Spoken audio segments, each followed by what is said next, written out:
এই 24-এর মাধ্যমে আমরা দিল্লির আজাদি থেকে আমরা মুক্তি পেয়েছি। সুতরাং এই বাংলাদেশের রাজনীতি করতে হলে বাংলাদেশকে ধারণ করতে হবে। বাংলাদেশপন্থী যারা আছে তারা এই বাংলাদেশের রাজনীতি করবে এবং এই স্বাধীন বাংলাদেশে আমরা সবাইকে নিয়ে একসাথে, বাংলাদেশপন্থী আমরা যারা আছে সবাই একসাথে আমরা স্বাধীন বাংলাদেশ বিনির্মাণ করব। বুদ্ধিজীবীরাই আমাদেরকে সবসময় রাস্তা দেখিয়েছে। মহান মুক্তিযুদ্ধে বুদ্ধিজীবীরা যেভাবে সবাইকে রাস্তা দেখিয়েছে তার উপর ভিত্তি করেই বাংলাদেশের মুক্তিকামী ছাত্র জনতা রাজপথে নেমেছিল এবং সর্বশেষ পাকিস্তানি হানাদার বাহিনী আমাদের বুদ্ধিজীবীদেরকে শহীদ করে আমাদের এই আজাদিকে থামিয়ে দিতে চেয়েছিল, কিন্তু এই আজাদি থামেনি। আমরা আমাদের নতুন ভূখণ্ড পেয়েছি, স্বাধীন ভূখণ্ড পেয়েছি। সুতরাং আমাদের এই শহীদরা আমাদের এই জাতির শ্রেষ্ঠ সন্তান, বুদ্ধিজীবীরা আমাদের শ্রেষ্ঠ সন্তান।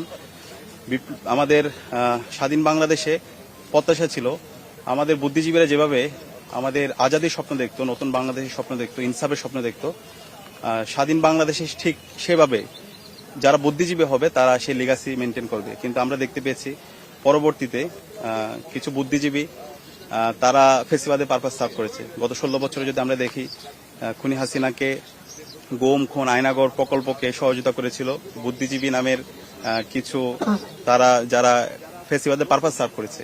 তো আমরা আশা রাখবো, আমাদের আশা থাকবে বুদ্ধিজীবীরা সবসময় দেশের মাটি ও মানুষকে ধারণ করবে, দেশের স্বাধীনতা, সার্বভৌমত্ব, অখণ্ডতাকে ধারণ করবে এবং দেশের জন্য, ইনসাফের জন্য সবসময় কথা বলবে।